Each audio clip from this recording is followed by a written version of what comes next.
We are started with the Zohar and the birth of Kabbalah, as promised from last week. So we've been talking about the expulsion of the Jews from Spain, and we've talked about the remarkable creativity and resilience of this community after the expulsion from Spain. But we're actually going to take a step back because the Kabbalah and the Zohar are really born a couple centuries before the expulsion of the Jews from Spain. But it's really impossible to understand the Kabbalah that happens after the expulsion of the Jews from Spain, which is sometimes called the Safed, the Tzfat Kabbalah, if we don't first understand the basics and the origins of the Kabbalah. So we're going to start in some basic places. What are the authoritative texts of the Jewish people? So, of course, there's the Torah, there's the written Torah that was given to Moshe at Sinai. We also have the oral Torah, that's the Talmud. It's oral until it's written down somewhere in the second century, between the second and the sixth centuries. It becomes written down, it more or less comes into the form we have it of the Talmud as we have it today. And those are the two authoritative texts, really, until easily the 13th or 14th century. Somewhere around the the 14th century, the Zohar starts to become a unique text. There is no other text in the entire library of the Jewish tradition that sits up there on the shelf with an authoritative nature like the Torah and the Talmud. Only the the Zohar does. Um, just when if you're looking at the screen, this happens to be a 16th century Zohar manuscript from Tzvat. It happens to be in the Bodleian Library, and I did my due diligence and I gave the official citation there. But the Zohar is not written in 1501. That's just this particular copy of the Zohar. But again, I stress that it's remarkable that a book that essentially is authored, everyone agrees that it came to light, it came out, it was first shared in manuscript form in the late 13th century. It is remarkable that the Zohar enjoys a status, maybe not quite like the Torah and the Talmud, but a a close third to these two authoritative texts. And it's unheard of for anything that was developed after the Talmudic period.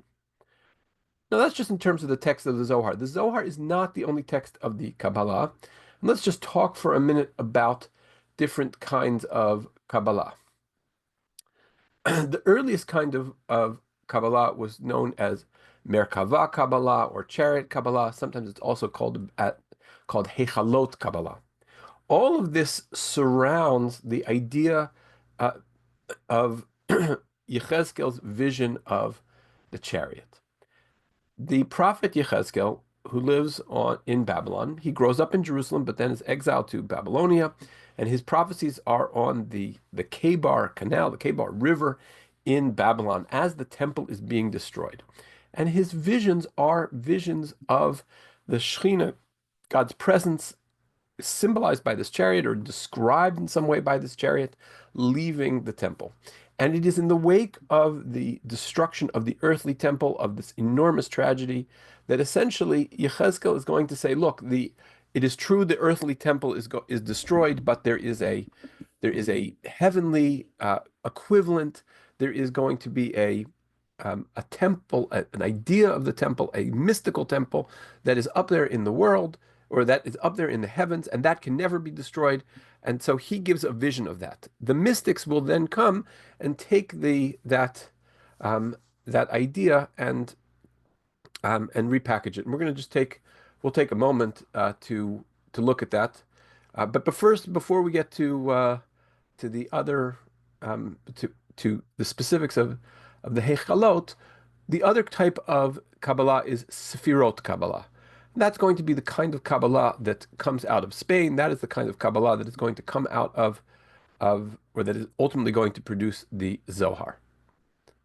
Now, this first kind of Kabbalah, the Merkava Kabbalah, is is derived from a verse in the book of Chronicles. The Merkava means chariot, and it says, "Lamizbech haktoret zahav mizukak במשקל ולתבנית המרכבה כרובים זהב לפורשים ושוחחים על ארון ברית Hashem. The weight of refined gold for the incense altar and the gold for the figure of the chariot. So there is a figure of the chariot that is in the Holy of Holies. And this figure of the chariot, in a way, represents God's presence, or it really, Merkava also means the Hebrew word harkiv means to recombine. And so the hechalot is a way of sort of combining and recombining divine elements, divine forces, parts of the divine. And it is an early version of the Kabbalah. And it dates from the first destruction of the Jewish people. This probably will be a fact that we'll deal more with on next week, because the Kabbalah seems to flourish after periods of destruction.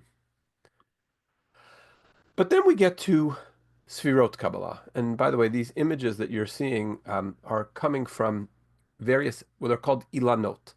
And if you've ever seen those images of the Sfirot, of these modes of divine emanation that Kabbalists like to write, so there are many of them, and I've tried to give you a bit of a visual cue as well to see how they come about. You can see that there are various of the Sfirot that are mentioned here. We're going to understand what they are.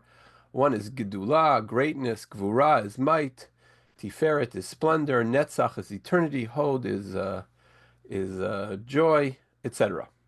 So you can see that in the picture. But our question right now is actually going to be a little bit more: why Kabbalah? What brings it about? So one of the what seems to be the perhaps the psychological anxiety that is pushing into the Kabbalah may well be the very difficult years between 1096 and 1296.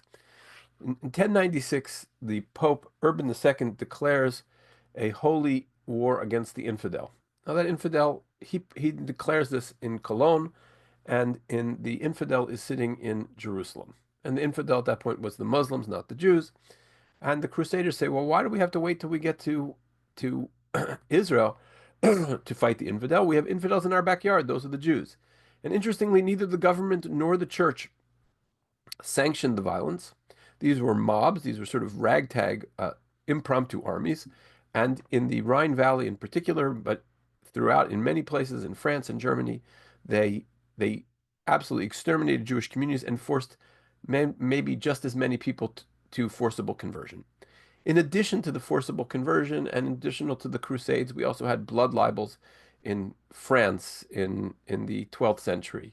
We had expulsions from England and from France.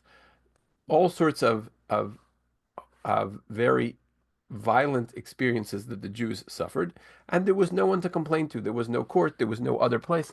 And so the Kabbalah was perhaps a response, or at least the psychological underpinnings of frailty and persecution gave rise to the forces of the Kabbalah. And one of the modern scholars of Kabbalah, a professor at Hebrew University, Rachel Elior, she says that Kabbalah is the triumph of imagination over suffering. That, as we're going to see, that the Kabbalists were brilliant at creating a meta-reality. They were brilliant at creating a world that existed above, untouchable by the earthly kings. The earthly world is chaotic, as she will say. The Kabbalah creates order out of the chaos. It creates a meta-history. The Jews were afraid that there would be no Jews left, and so they needed to plan on eternity, and so they wrote about eternity in the Kabbalah. And she likes to quote Isaiah Berlin, who said, "We Jews have too much history and too little geography," which I just thought was very cute, and it sort of sums up the challenge of those days, because we have so much history, we have such rich texts, and we come to them with so little geography that we were at the whim of rulers. The rulers suffered us, but didn't necessarily protect us. They may have hated us. They may have used us for economic reasons. It was a very difficult moment, and that, in a way, gives birth to the Kabbalah. Now, um, there is a second theory of what drives the Kabbalah, and that is a theory that is advanced by Gershon Shalom and maybe before him some others.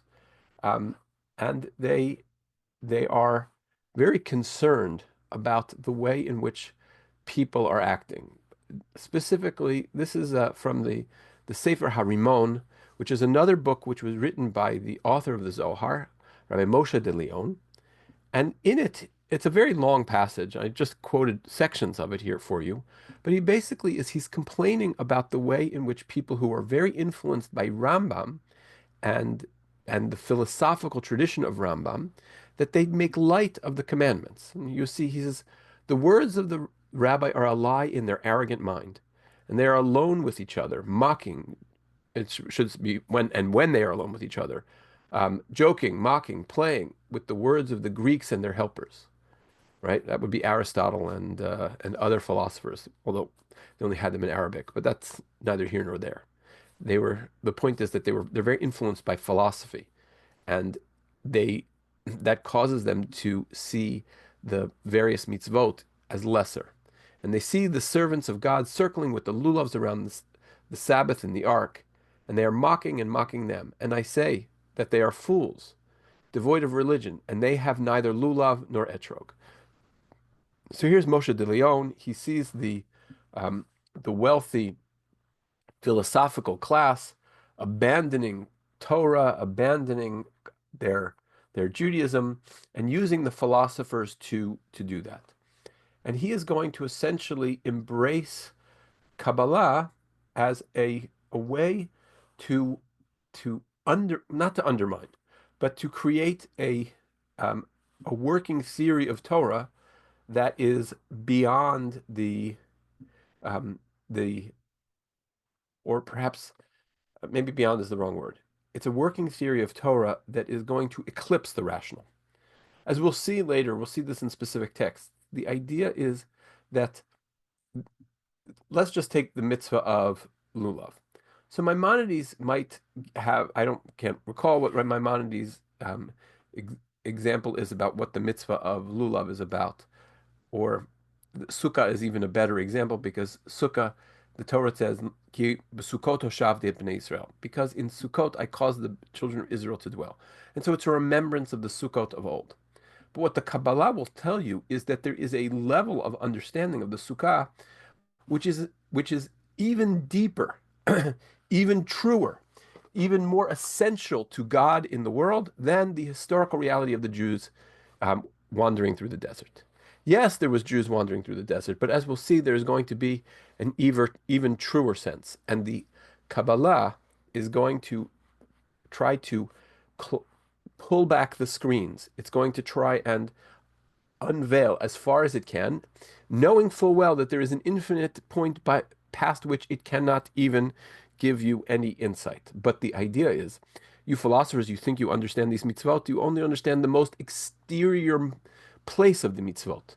The Kabbalah is going to give you an interior wisdom, a truer wisdom, a more fundamental wisdom, one that is deep, deep, deep within the uh, the the essence of Torah. And perhaps another way of looking at it is really the essence of reality. So going back even a little further, because when Moshe de Leon writes the Zohar is not the first work of Kabbalah. The first work that we have of Kabbalah, the first written text of Kabbalah, is called the Sefer Yetzirah, the Book of Creation. Now, this book, it's anonymously authored. It is it is a book that goes all the way, may go all the way back to the first century, the sixth century. Scholars disagree as to when it was written, but we do know that it is at least as old as the sixth century, and maybe even older.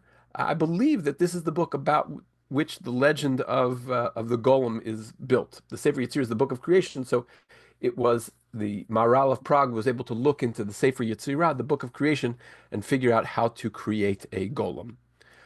I don't believe that our study tonight will give you the ingredients or the ability to make a golem, but I simply submit to you that that the legend is not put out around other books. But this book is the first book of the Kabbalah, and we're going to take a brief look at it to try and understand what it is and what it is about. So the book begins b'shloshim v'shtayim netivot pliot. Chochma chakak Hashem tzvakot Elohei Yisrael Elohim chayim umelech olam El Shaddai rachum v'chanum v'ram menisa shochen ad marom v'kadosh shemo v'vara et olamo b'shlosha svarim b'sefer b'sapar sefer safar sefor sorry b'sefer v'sapar v'sipor. Okay, with 32 wondrous paths of wisdom. So what are the 32 wondrous paths of wisdom? Why 32? That's sort of a strange number. So the 32 wondrous paths are the 22 letters and the 10 numbers. When you take the 22 letters and the 10 numbers together, it's 32, but the entire world is created out of those 32 because there are infinite possibilities with that number. And here um, the text is going to tell us that with these 32 Sefer, Sefor, Sipor, this is how the world is created. Now, the Kabbalah is very want to play around with those letters because as you'll notice, those three words with Sipor, enumeration, Sefer, which is a book, a scroll, and Sipor, telling, that is what is happening. And Rachel Elior likes to point out the following, that in the first story of creation, the one that we know, Bereshit bara Elokim et hashamayim ve'et haaretz, the one in the Torah Shebechtav, in the written Torah, we can be, the best we can do is spectators, listeners. We are the audience of that particular story, but we are not we are not participants.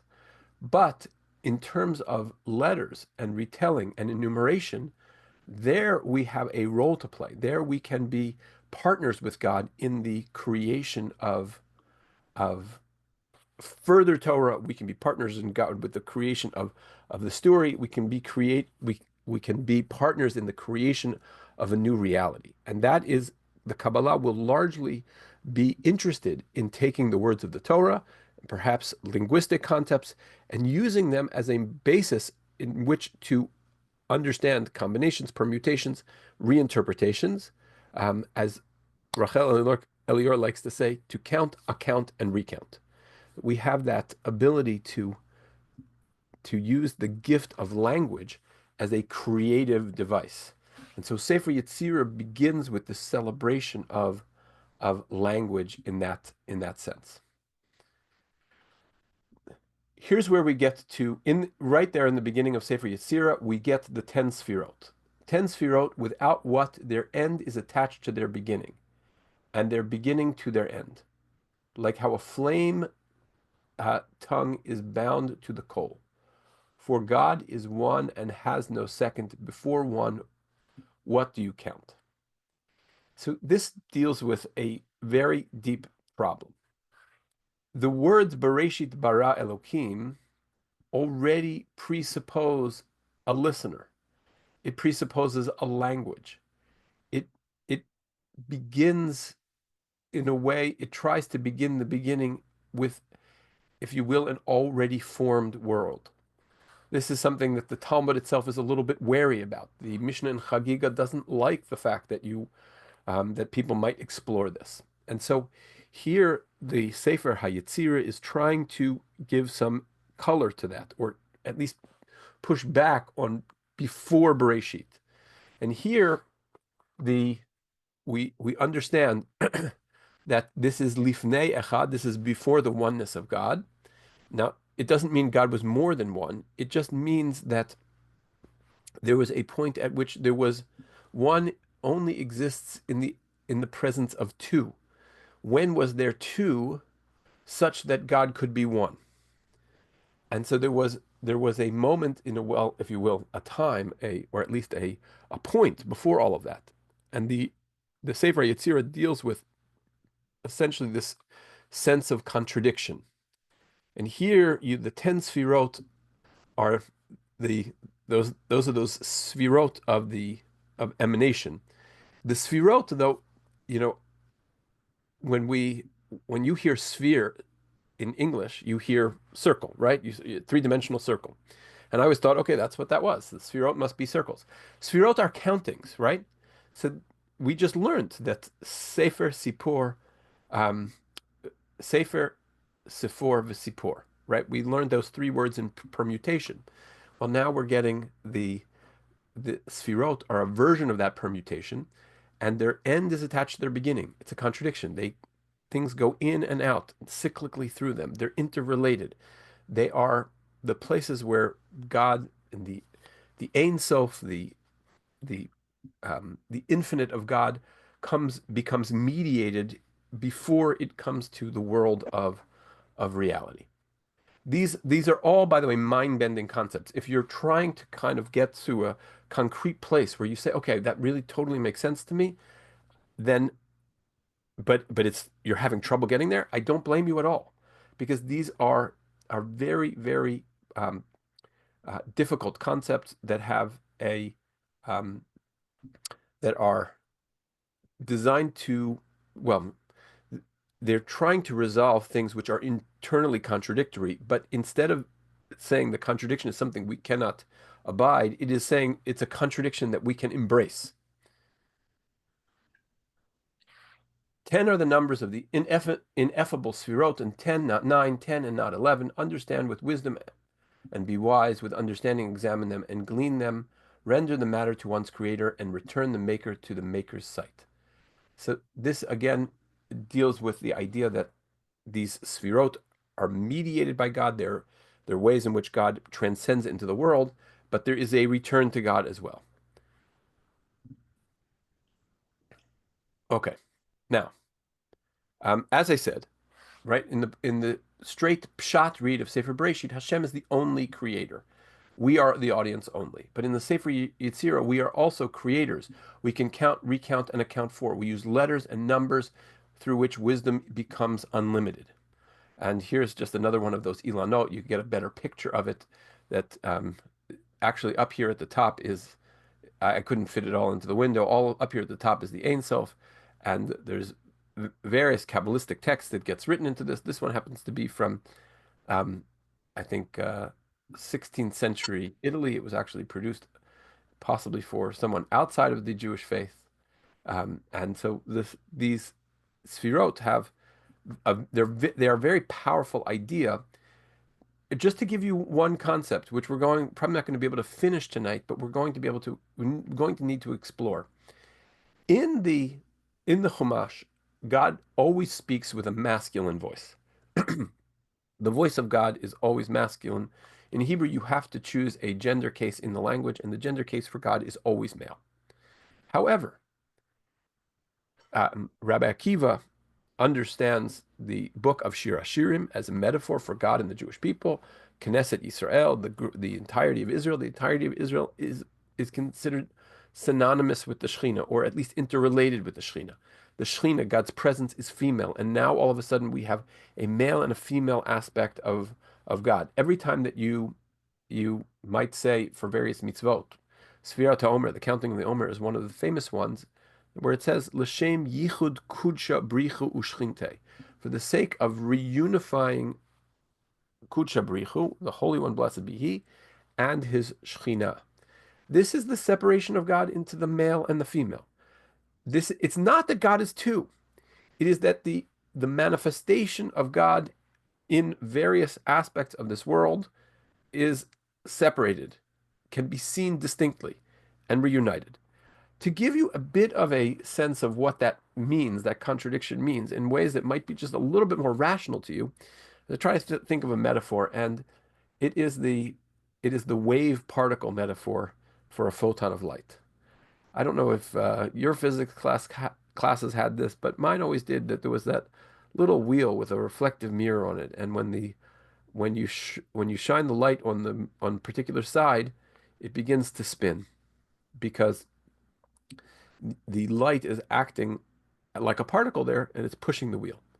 But then you also have the two-slit experiments, where the light is showing you a distinct wave pattern. as if it is working as a light.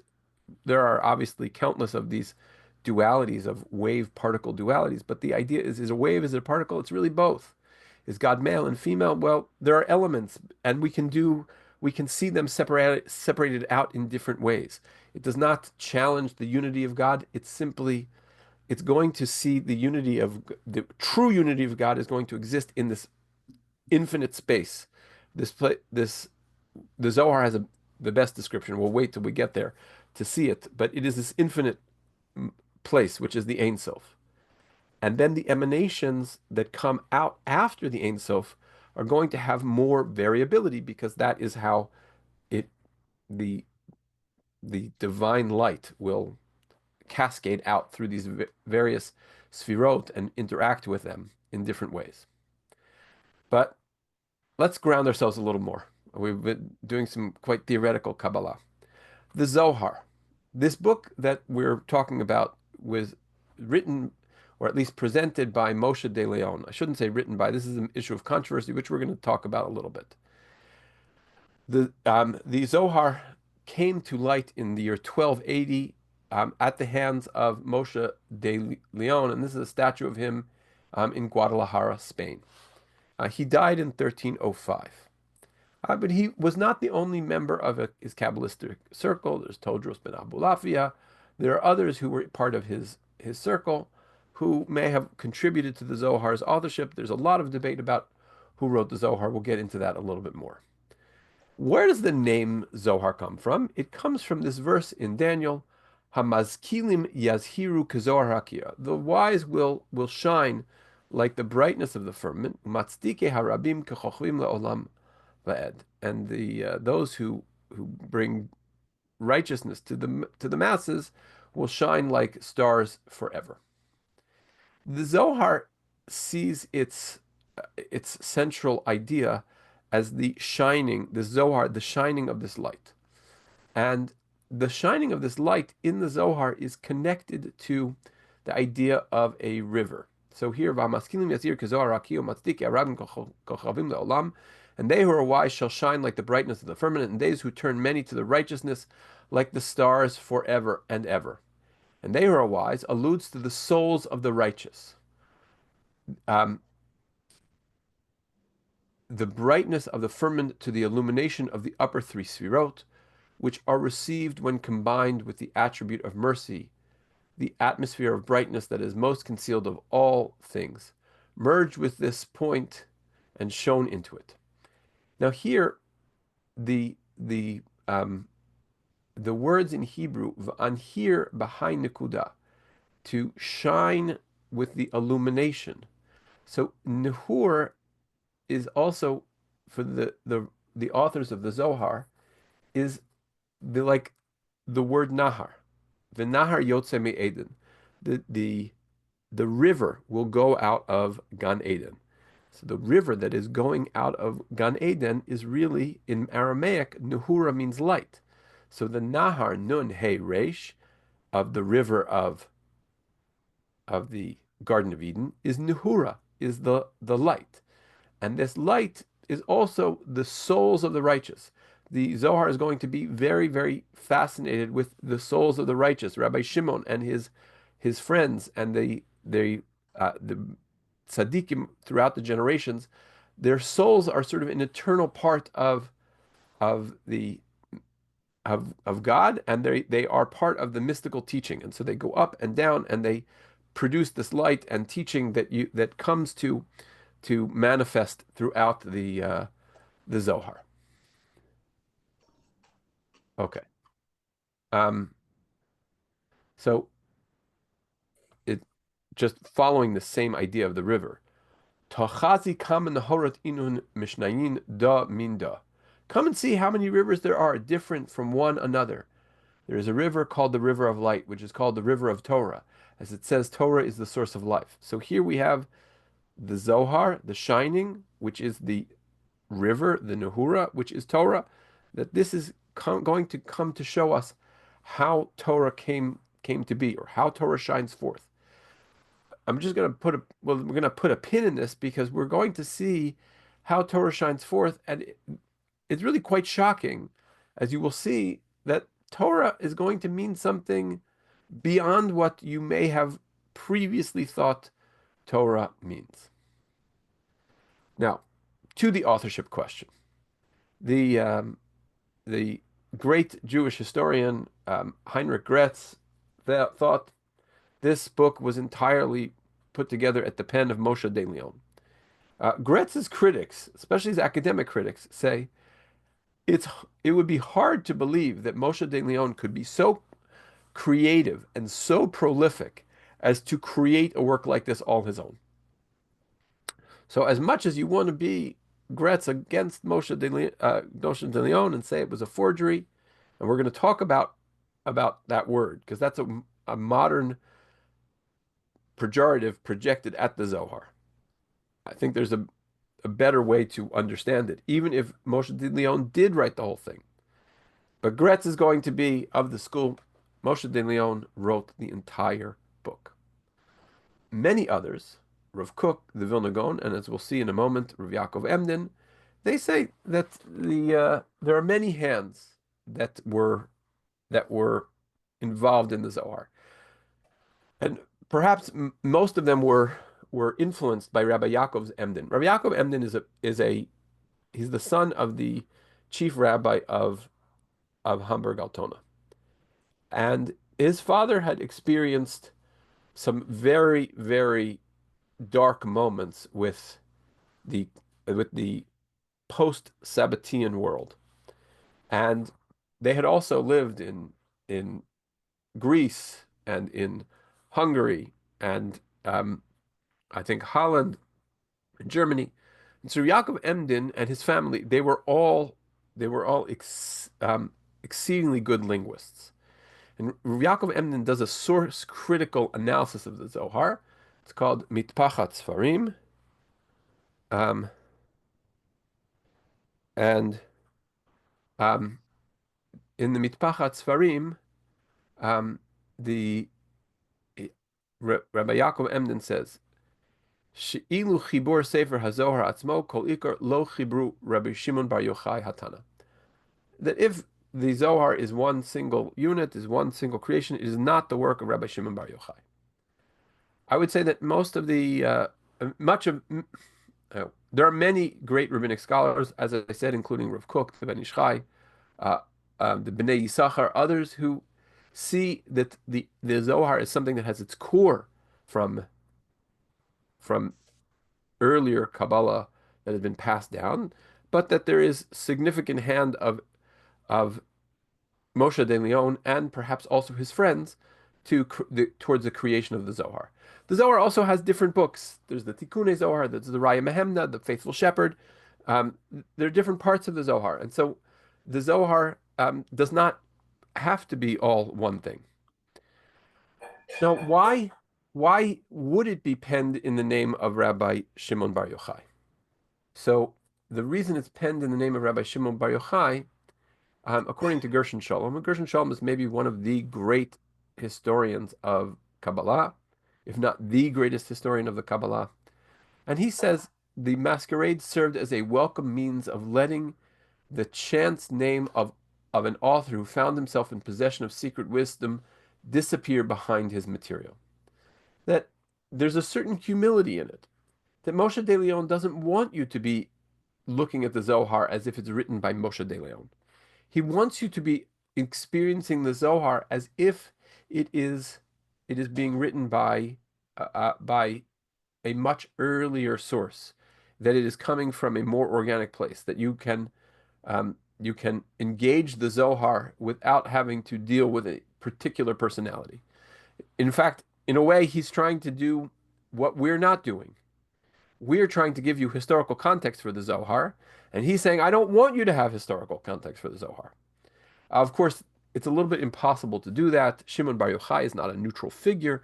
Shimon Bar Yochai is a figure of resistance against Rome, of someone of pure spirituality,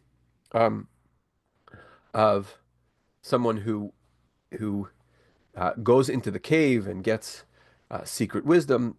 He is of the age of the Talmud. There are a lot of things that recommend Shimon Bar Yochai as a great student. He receives the tradition from Rabbi Akiva in Rabbi Akiva's old age.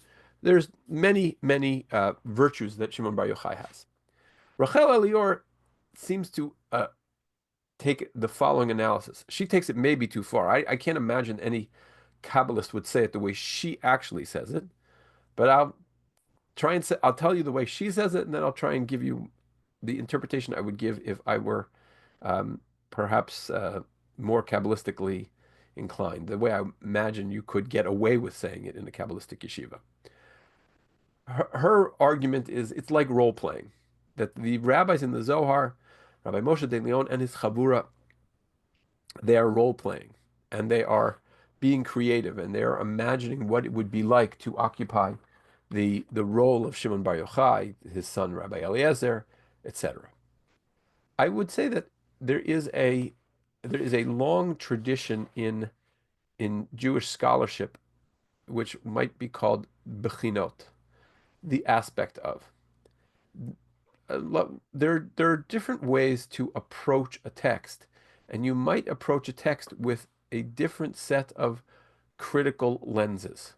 And this is certainly true. You can analyze a text based on its context. You can analyze a text based on the unique words that are used therein. You can analyze a text based on repeated words, on extra letters, deficiency of letters, simple meaning.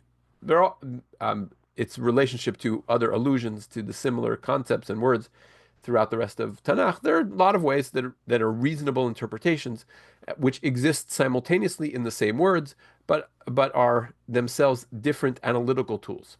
Each one is a bechina. It's a mode of engagement with the text, and so perhaps what she's saying is when they are embodying different roles, they can embody those roles as the role of Rabbi Shimon, who might come with one set of assumptions or analytical dispositions, and similarly with Rabbi Eliezer, his son.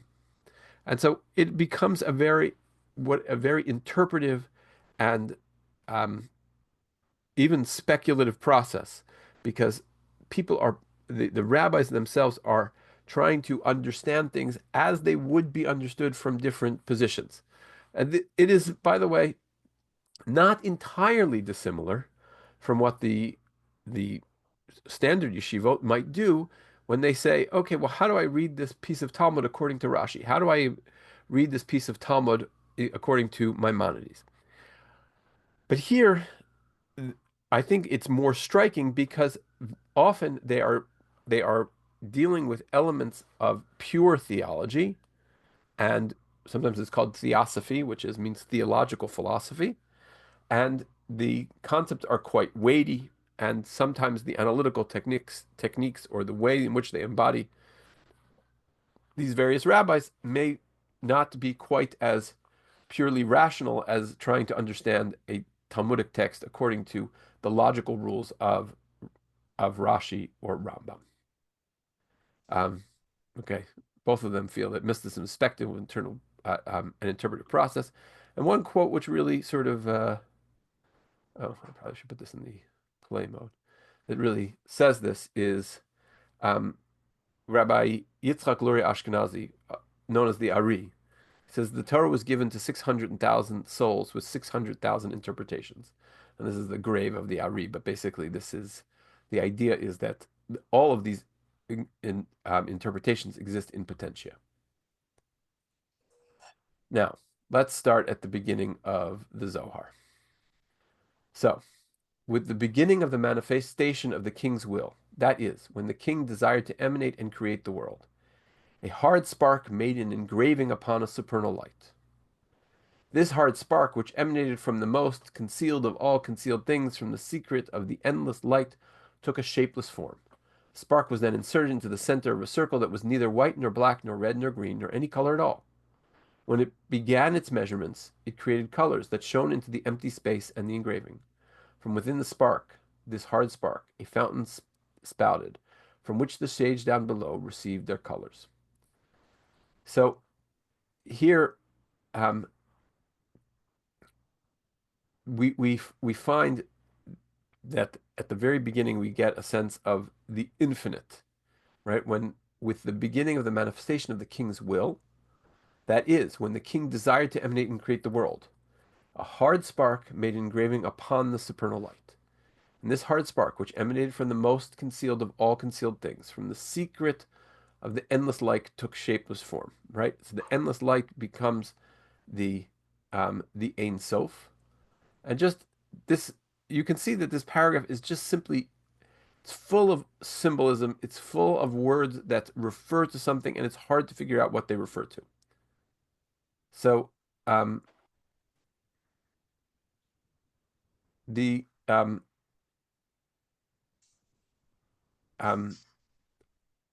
just this, I've just added a few lines here. This hard spark, a fountain spouted from which the shades down below receive their colors. From the most concealed of all concealed things, from the secret of the endless night, emanated two faces. One cleaved and the other did not cleave. Its atmosphere was unknown until forceful blows split Atik, and a concealed supernal point shone. Beyond this point nothing is knowable, and because of this it is called by the name beginning, which means the first of the sayings. So beginning is the first point where we can understand, and everything before that is impossible to understand.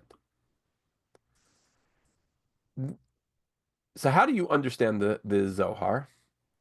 It clearly is a book that was written for people who had some pre-knowledge of what he was talking about. These days, if you want to understand the this idea, so you need this book which is called the Sulam. The Sulam is the he's sort of the Rashi of the Zohar. And he's going to tell you that the Tiharu Allah, right, the upper light, this is the Or Elyon. And what is this Or Elyon? This is the fact, this whole discussion that we had just in the previous slide was about the idea that um, God retracts himself. There's an important idea called tzimtzum. Tzimtzum is the fact that before God can create the world, before we have anything that can even be discussed as a world, as a creation, as any kind of reality, God has to take himself out of the world. So this hard spark, start with the beginning again, the beginning of the manifestations of God's will. God had to have a will to create. But before we even get creation, there has to be a will to create. And the king desired to emanate and create the world. A hard spark made an engraving upon a supernal light. This is all, according to the Sulam, this is going to be the retraction of God to make room for the creation of the world. And then these four colors are going to represent the four sefirot: wisdom, understanding, splendor, majesty, right? Chochma, Bina, Tiferet, Malchut. We're going to see how all of that comes into being. But this is piercing the veil. It is taking us back behind the moment of creation. It is going to show us, if you will, it is an atomic history of life, not in the sense that it's scientific, but in the sense that there is a reality that governs the reality that you see. There is a deeper reality, and we're going to look at this as an act of resistance, but that's going to be next week. Next week we're going to see Zohar as an act of resistance. But according to Elior and Gershon Shalom, what gives this great power, they want to say it's the motivation for. I don't need to be the motivation. I can only, I can be satisfied with the fact that this is what made this particular text resonant and popular at the moment. There are many different things that are said in Torah.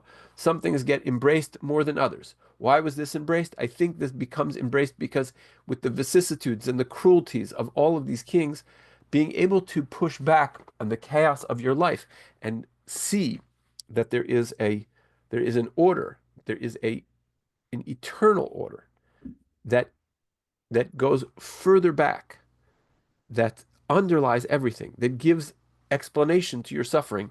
That is a very powerful thing.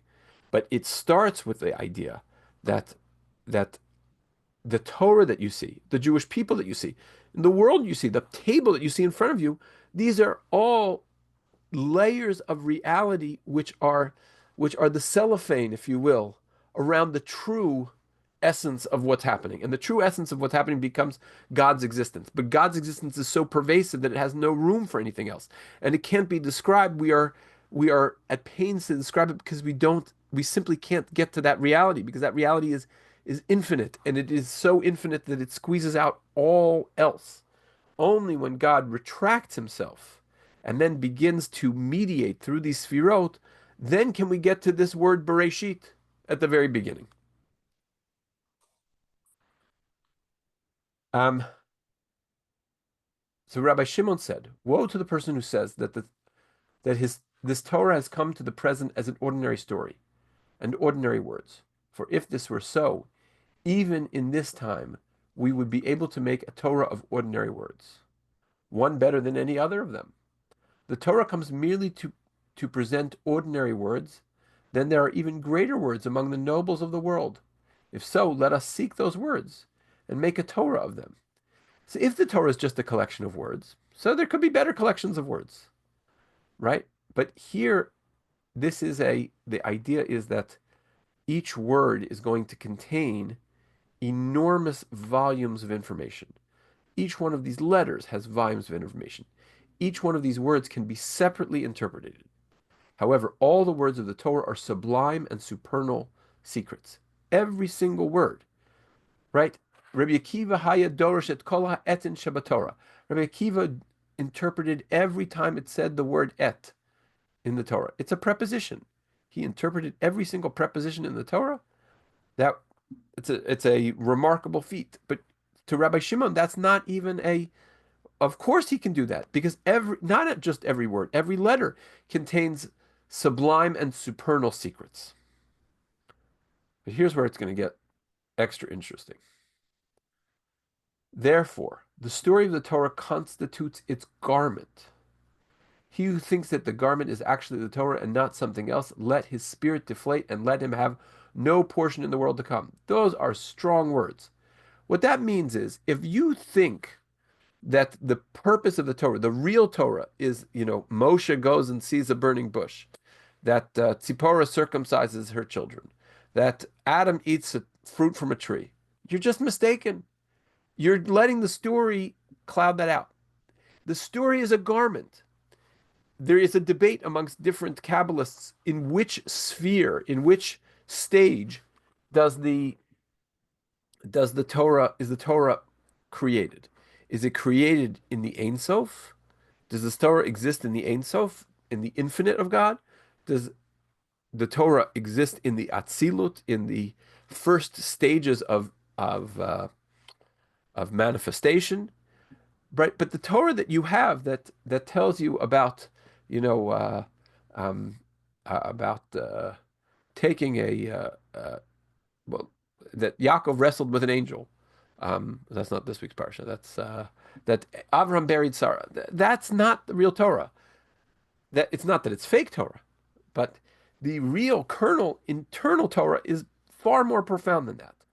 And that the whole my Maimonidean exercise to try and tell you why it is that you shake a lulav, that's just an external manifestation of Torah.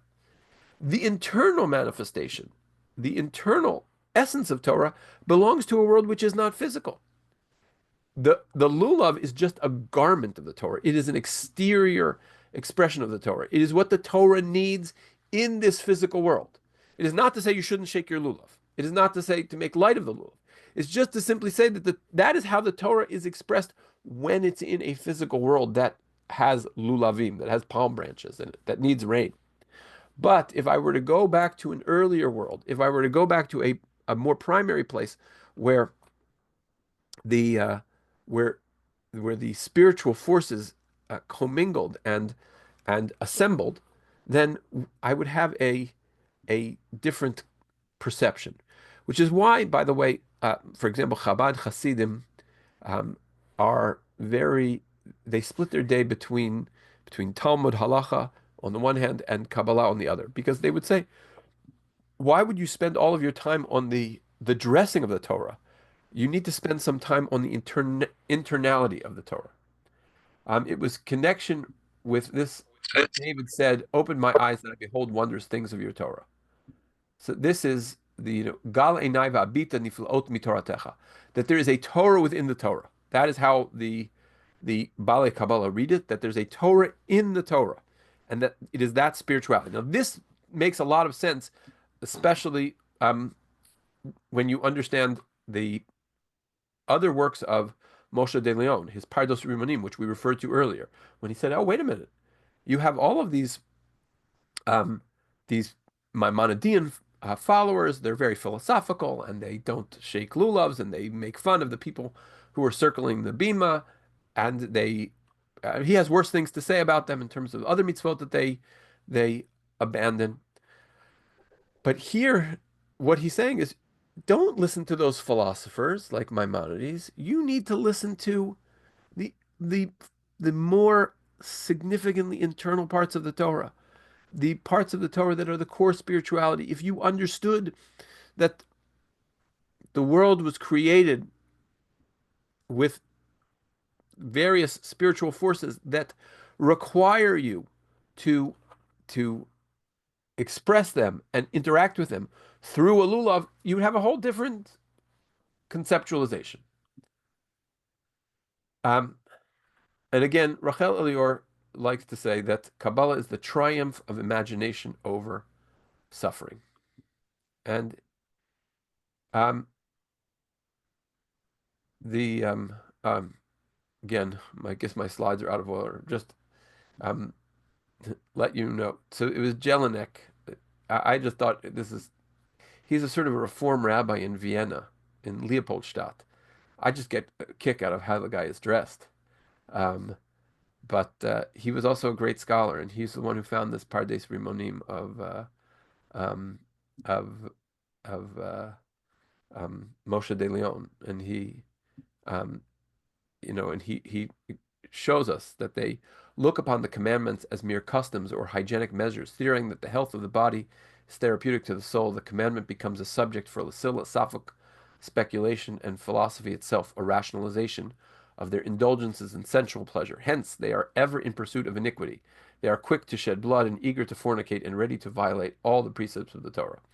So this is according to um, Gershon Shalom and Jelinek, others. This is part of the motivation for the Kabbalah. And again, I don't think it's so premeditated. I don't think it's, oh, we need to blunt the Maimonideans. We better find the Kabbalah.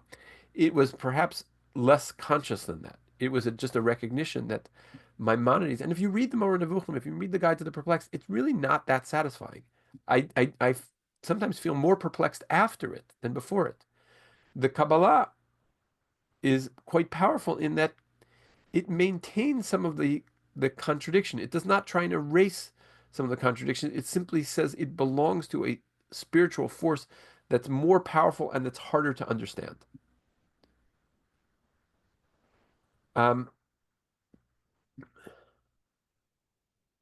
so one of the sections of the Zohar is called the Raya Mehemna. Raya Mehemna refers to Moses, the faithful shepherd. And this one happens to be in Parshat Ki, and um, this is a his interpretation of the spiritual process. Yet sages, woe to those who eat the chaff and ears of corn of the Torah, whose Torah is a mixture of good and bad, like wheat and chaff. Such a man knows nothing of the mysteries of the Torah, but only light and leniencies and weighty precepts and stringencies. Meaning, you guys, you deal with halacha, right? You think that the Torah is is is this permissible? Is this forbidden? Is this rabbinic or is this biblical? Am I allowed to do this? Am I not allowed to do this? Right? It's technicalities. You guys are all involved in technicalities. The light of the chaff of the Torah and the weighty precepts of the Torah are wheat. This is the secret of the tree of knowledge of good and evil. And the sages said that this tree was wheat. Now, this is where the Zohar is very critical. If going back a slide, what you may not have um, understood is it says chamor deoraita, a biblical donkey. And what is a chamor? Oops. A chamor is chacham mufla v'rav rabbanan. A donkey is someone who is a great sage and a rabbi of rabbis. Acronym. Zohar has an internally critical bite against the believing that the sum total of Judaism is going to be the stringencies and leniencies. Because the more you you get involved in, you know, in the bugs on the lettuce and the and is the Eruv kosher this Shabbat and how much matzah do you have to eat on Pesach, you lose the essence of the mitzvah. Now, the Zohar is not going to tell you not to follow halacha. That is not the Zohar's mission. The Zohar's mission is to tell you that of course you need to know the halacha. And of course you need to follow the halacha. But don't think that you've got the whole picture, because there is a deeper level. There is something that pierces further back. And that why do you need to eat an olive bulk of matzah? Because of an of a sublime secret of divine wisdom that predated the creation of the world. That that comes in spiritual chronology before the um, before the materiality of this world. The great power of the Zohar is going to be that it is going to decouple us from that materiality.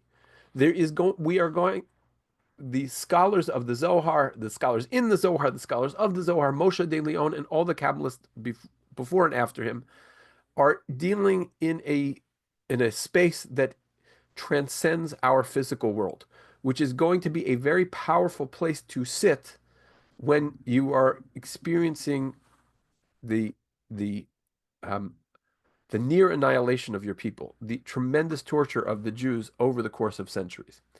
What we're going to have to look at in our next installment is the is I guess this is where Rachel Elior comes in. The Kabbalah's triumph of imagination over suffering. We're going to have to look at how the Zohar saw suffering. How did the Zohar come to package, understand, explain the suffering of the Jewish people, the displacement of the Jewish people, the exile of the Jewish people? The Zohar is going to make us partners with God in creation. That is what the language of the Sefer Yetzirah did. It allowed us to enumerate with those 32 numbers and letters. But what we need to spend time on, in its own session on, is to try and understand how the Zohar and the mystical tradition attempts to make us partners in both the exile and the redemption, and how it gives us control over a world that is filled with threatening and petty kings that are going to threaten us. And so I just moved through um, I just thought I would end with a quote of Pinchas of Koros. Pinchas of Koros would want to say, "Praise to Hashem that I was born after the Zohar. The Zohar has helped me remain a Jew."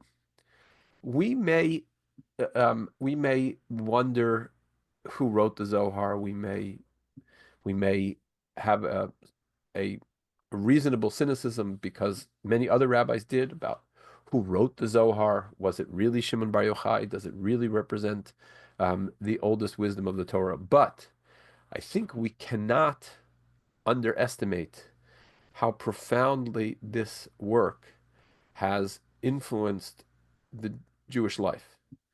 And I think you have to give it real credit for being a book that allows us to re-experience the mystery within the mitzvot, to re-engage with a spiritual dimension of mitzvot that sometimes does not have that.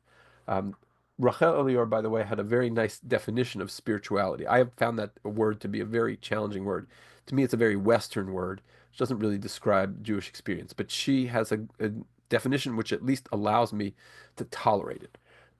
And that definition is that the Zohar, or the spirituality is, in Jewish terms, it's ruach.